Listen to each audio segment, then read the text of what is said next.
Saudari-saudara yang terkasih, pada hari ini kita bersama-sama merenungkan tentang penderitaan Kristus. Dan pada hari Jumat Agung kita tahu kita merayakan wafatnya Tuhan Yesus Kristus Sang Penyelamat. Ada beberapa tokoh yang bisa kita renungkan dalam peristiwa ini.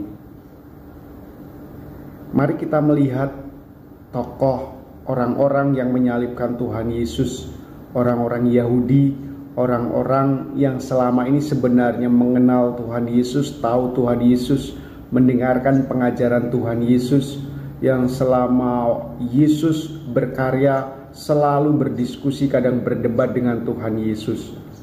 Mereka ini adalah orang-orang Farisi, ahli-ahli Taurat dan imam-imam kepala. Mereka adalah tokoh-tokoh keagamaan yang luar biasa pengetahuannya, tetapi mereka merasa diusik dengan kehadiran Tuhan Yesus. Mereka merasa tidak aman dengan kedatangan Tuhan Yesus yang membuat banyak pembaharuan. Ketika Yesus mengajarkan banyak hal, mereka merasa ditampar karena ajaran-ajaran Tuhan Yesus seperti membalikkan apa yang sudah mereka katakan. Mereka tidak terima Tuhan Yesus, kadang tidak sefaham dengan mereka mengenai hukum hari Sabat. Bagaimana juga mereka bisa terima karena banyak para pengikut mereka akhirnya beralih dan meninggalkan mereka, merasa menemukan panutan yang benar karena ada Yesus yang hadir dan memberikan teladan yang benar. Mereka juga tidak terima bahwa kehadiran Tuhan Yesus membuat banyak orang berpikir lebih kritis tentang ajaran-ajaran dari kitab Taurat. Dan disinilah yang membuat mereka semakin emosi, semakin tidak terima. Tetapi karena mereka adalah tokoh-tokoh yang ternama, terhormat, terdidik, mereka tentu tidak mau menunjukkan bahwa mereka melanggar hukum Taurat dengan membunuh orang. Walaupun mereka merencanakan tentang pembunuhan Tuhan Yesus, tetapi mereka istilahnya menampar dengan meminjam tangan orang lain. Mereka ingin menghabisi hidup Yesus, tetapi bukan lewat tangan mereka. Mereka meminjam tangan orang banyak, mereka meminjam mulut orang banyak, dan mereka meminjam Pilatus dan pemerintah Romawi untuk menghabisi Tuhan Yesus. Apa yang bisa kita renungkan dengan tokoh-tokoh semacam ini? Banyak sekali dalam kehidupan ini orang-orang yang tidak setuju dengan kebenaran. Banyak sekali orang-orang yang merasa terusik karena kebenaran. Banyak sekali orang yang merasa keuntungannya diambil alih atau dihabisi oleh mereka yang memperjuangkan kebaikan dan kebenaran bagi masyarakat umum. Dan mereka supaya tetap namanya baik, terlihat sebagai public figure yang terhormat, mereka meminjam tangan orang lain untuk menghabisi orang-orang benar itu.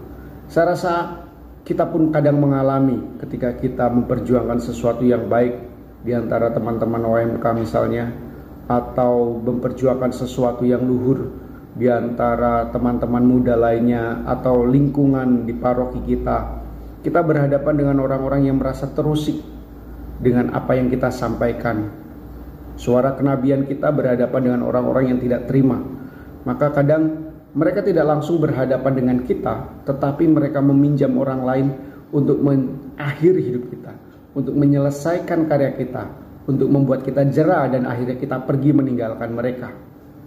Mari kita berdoa untuk orang-orang macam ini yang sebenarnya pengecut, sebenarnya tidak punya nyali, sebenarnya sangat jahat karena dia tidak mau terlihat kotor tangannya oleh darah, tetapi dia menggunakan tangan orang lain supaya tangan itulah yang dilihat. Tapi ingat, Tuhan Allah tahu, walaupun tangan orang lain yang kotor, mulut orang lain yang rusak, tetapi siapa yang menggerakkan itu, Tuhan Allah tahu.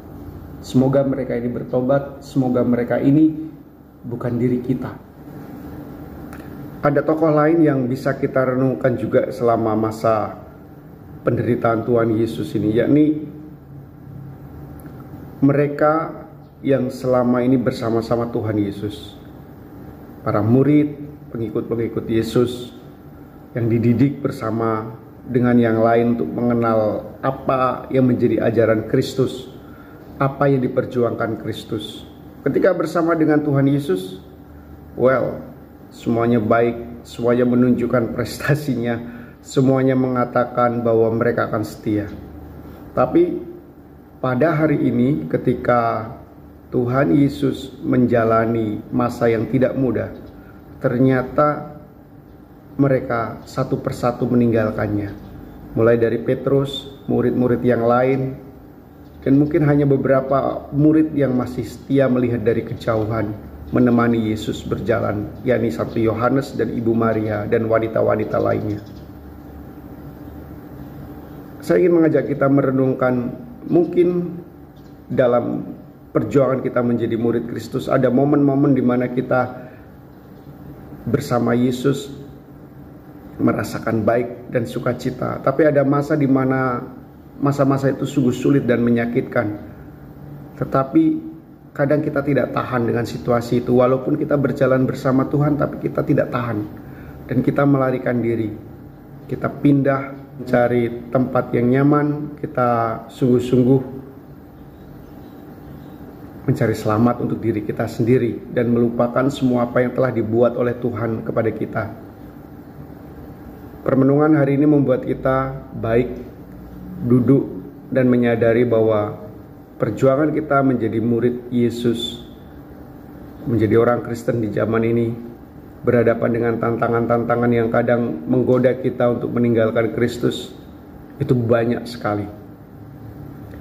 Tuhan tidak pernah membenci kita walaupun kita melakukan itu. Tuhan hanya menatap kita seperti Ia menatap Petrus yang sudah beberapa kali menyangkalnya, mengingkarinya. Tuhan menatap kita dengan belas kasih karena masih mengharapkan kita kembali kepadanya. Mungkin kita tidak bisa kuat 100% berjalan bersama Dia, tapi pada akhirnya kita bisa bersama-sama Dia di Golgota, di kuburannya, dan pada hari kebangkitannya kita bersama-sama lagi dengan Dia. Apakah kita mau bertobat? Apakah kita mau kembali? Apakah kita mau berusaha dalam segala tantangan dan penderitaan kita kembali kepada Dia yang sudah bersama-sama dengan kita selalu sejak kita ada di dunia ini? Salah satu tokoh sentral yang menarik perhatian saya selama masa penderitaan di mana Tuhan melakukan jalan salib adalah Simon dari Kirene. Saya tidak tahu apakah sebelum Simon Kirene sudah mengenali Yesus atau belum.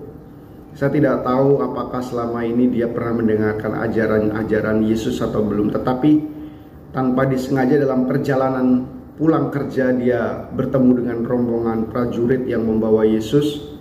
Dan kemudian melihat kondisi Yesus yang begitu parah, dia menjadi salah seorang penonton dari jalan salib itu.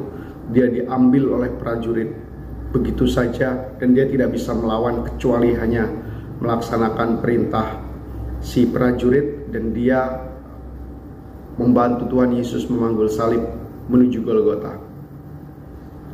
Tak jarang kita bertemu orang-orang asing, tak jarang kita bertemu orang yang tidak kita kenal, bukan dari bagian kehidupan kita, tetapi kemudian dia diambil begitu saja untuk masuk ke dalam kehidupan kita dan membantu kita memanggul salib kita, membantu kita keluar dari situasi kita, membantu kita menghadapi tantangan yang tidak mudah.